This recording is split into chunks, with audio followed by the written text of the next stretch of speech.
Hello everyone, welcome back to my channel, That Model Railway Guy, and welcome to a brand new layout update from the Modular Model Railway. In today's video, I'm going to be focusing on the track for the shed, and inside I've decided I'd quite like to have hard standing, essentially a concrete base with the rails embedded into this.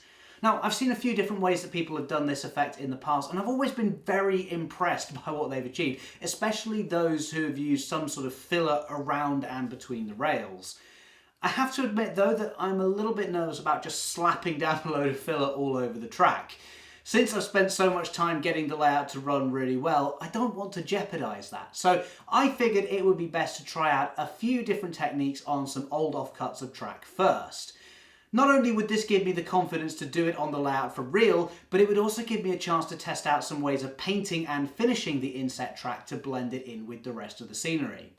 So, let's take a look at what I came up with. Here is the test piece that I made using a spare bit of foam board for a base and some offcuts of track. On the left you can see I had a go at using filler to create inset track, and in fact this is the same stuff I used for the platform surfaces. Unfortunately though, this time round I found it really tricky to work with. I couldn't get it smooth at all between the tracks, and it kept getting into areas I didn't want it to, which affected the wheel flanges. So I tried using some air drying clay instead, which you can see on the centre track. This gave me much better results, and while it's not perfectly flat, it was a lot easier to smooth out. You can see I've had a go at adding some basic scenery too, the one closest to the camera being what I'm intending to do for the inside of the shed. This is a few different layers of paint on top of the white clay, which gives it a look of dirty concrete, which I think will look really good. I did also experiment with a few other techniques while I was doing this as well, and you can see I've used some scatter to create ash ballast. Now today I'm just going to be focusing on the hard standing inside the shed, but in the future I would like some of the yard to have this grimy ash ballast where the steam engines are prepared in the morning. You can see I've tried two different types here. The first was this coal dust scatter I had, which is really nice and fine, but unfortunately it reflects the light a bit too much. I don't know how well it's showing up on camera, but it does give the impression of being a bit glossy or even sparkly, which is not really the effect I'm going for. Instead, I tried using this Pico scatter, which I actually used to ballast one of the sidings in the previous layout update.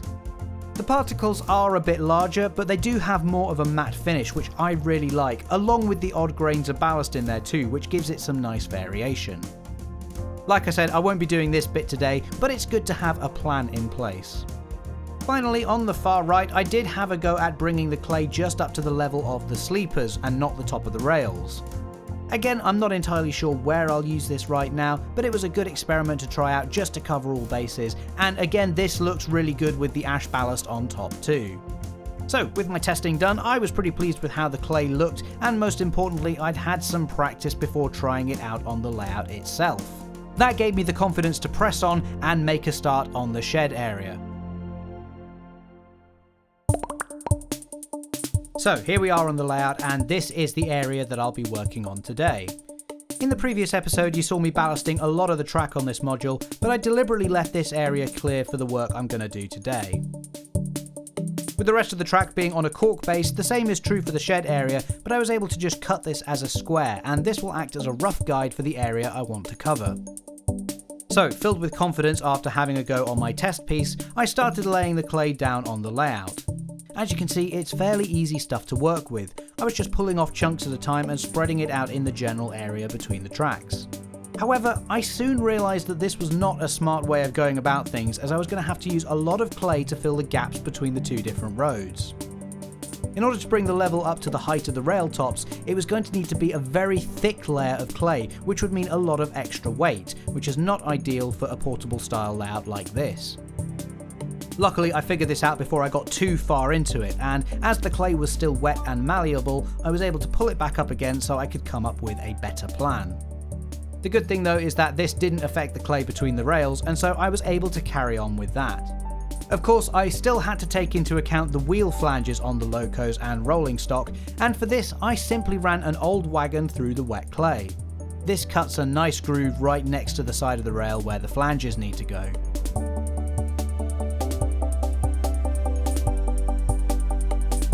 When I got to the point where I wanted the hard standing to end, I just used this plastic glue spreader to make a nice clean edge, and that worked really well. For anyone wondering, by the way, I'm using Das clay to do this, which seems to be the most popular brand for modelling. You don't have to use this by any means, I'm sure any air drying clay would probably work, but if you are interested, there is a link down in the description. It is very easy to work with though, and unlike the filler which I initially considered using, it doesn't end up going everywhere. Crucially though, all this gave me some much needed time to formulate a plan for filling in the rest of the area, so let's move on to that now. My plan here was to use plasticard to fill the space between the two roads and also build up most of the height. Of course, because there is a slight curve to the second track, I decided to make a template using paper first. By pushing down, you can see the rails and the sleepers crease the paper, and I was able to use this as a guide to create a template.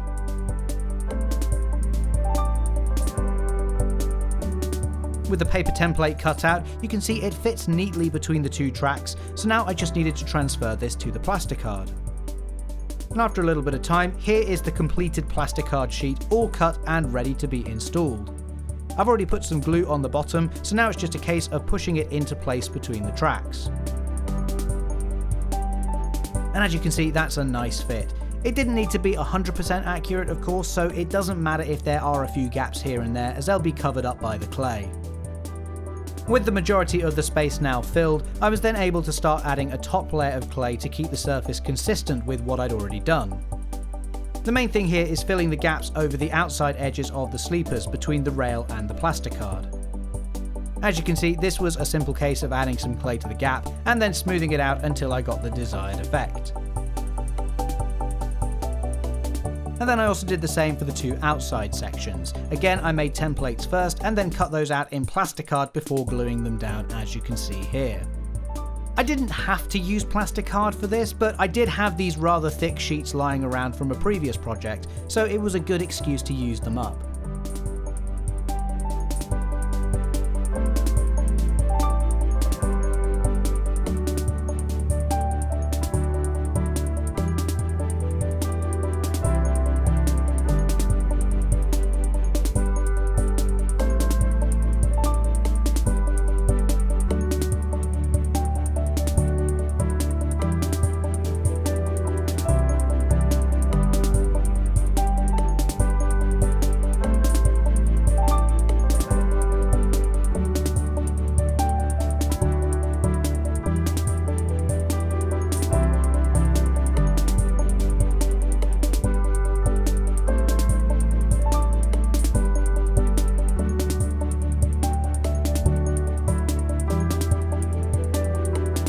Afterwards, I put a thin layer of clay on top of the plasticard too, so that the entire surface would all match.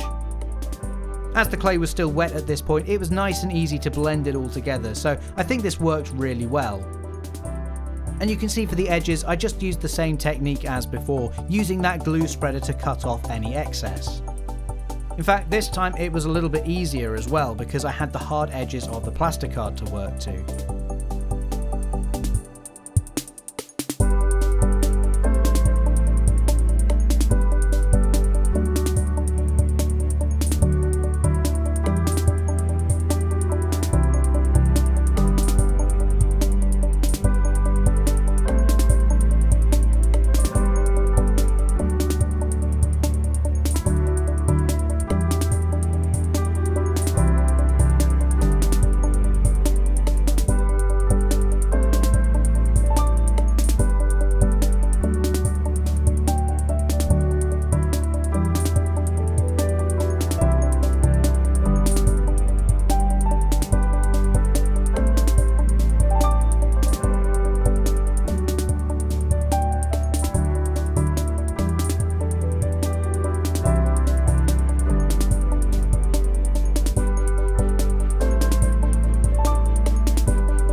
With the clay all down, it was now time to leave it and let it dry, so I came back the following day to start work on the next step.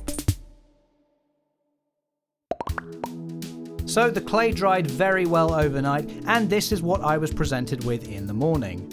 I'm actually pretty pleased with the result, and while it's not completely smooth and flat, the majority of this is going to be hidden inside the shed, so I'm not too worried. Like I said earlier, I'm using Das clay for this, and this is the white version. I believe there's also a terracotta version as well. I specifically went for white though because I knew I wanted to paint this to make it a more concrete colour, and the white would work as a good base for this. So the first step when it came to painting was to put down a sort of tan beige colour. This is Humbrol 121, which I've used before in my videos on everything from buildings to my tunnel portal. Here though, I'm using it as a base colour for the hard standing, and as you can see it's going down rather well.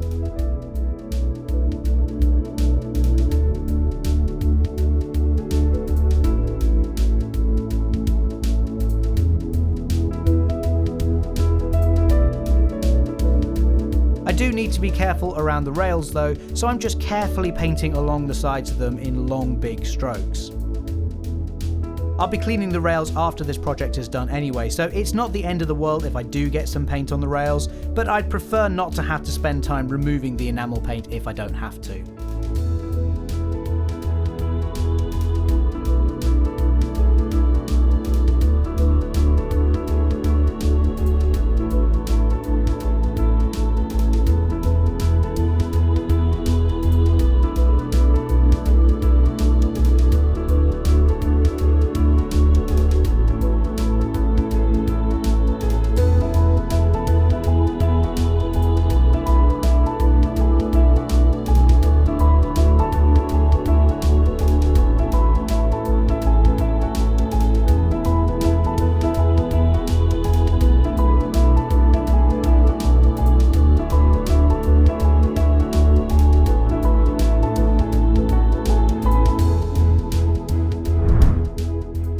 Generally though, you can see that this is starting to look a lot better. We've gone from the clean bright white to a more muted beige colour now, and I just want to add some variation to this.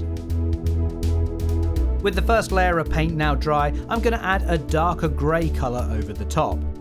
This is Humbrol 29, and again, links for both the paints I've used today are in the description.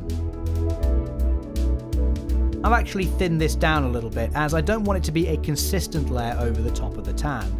Instead, I'm using this more as a wash to add some variation to the existing colour.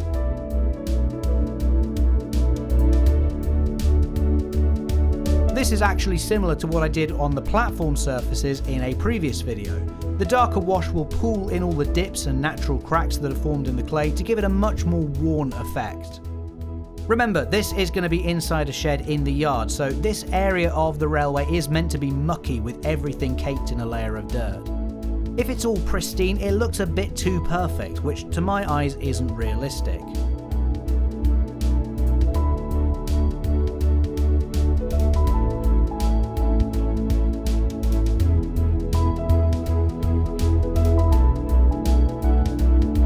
With the grey wash down, you can see what a real difference it makes, but for now it's time to once again leave everything to dry. So here is the finished result. Now that the paint is dry, this area is really starting to look the part, but all this will be for nothing unless I can get locos to run on it properly. This is crucial. If it doesn't work, then yeah, it looks nice, but it's going to be taking up a lot of space for something that reduces the layout's operational capabilities. So I've cleaned the rails, and you may also spot some small areas as well where I've sanded down the clay to make it a bit smoother, but now it's time to test running a loco over it. And here comes the Hatton's P-Class, generally a really reliable loco, but it is on the smaller side, especially for a tank engine, so let's see how it does. And that is certainly a relief. It's working just as I wanted it to, and there's no cutouts or stooling at all. The other good thing is that it's not bumping around at all either, which means the grooves for the flanges are deep enough not to cause the loco to ride up, and it's sitting nicely on the rails. And seeing as we've tested one road, it's only right that we check the other one too.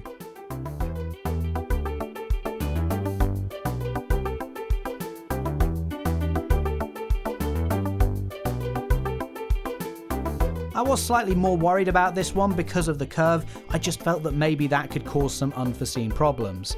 But again, it's all working really well. And with the full length of the road tested, let's just move it forward and bring it to a stop towards the front of where the shed will go. Speaking of the shed, I have in my spare time finally gotten round to building this kit, as you can see here.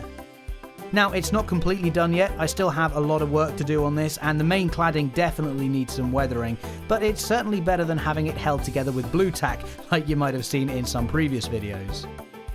I really like the brickwork around the bottom that I spent a bit of time painting, and also the maroon doors as well. It is worth saying as well that all the work I've done on the hard standing today isn't for nothing, as I will be adding interior lights to the shed in the future. So while it's covered up for the moment, it definitely will be much more noticeable than it is now, and I think it could be really cool to do even more work on the interior too, for anyone that does bother to get right down and look inside.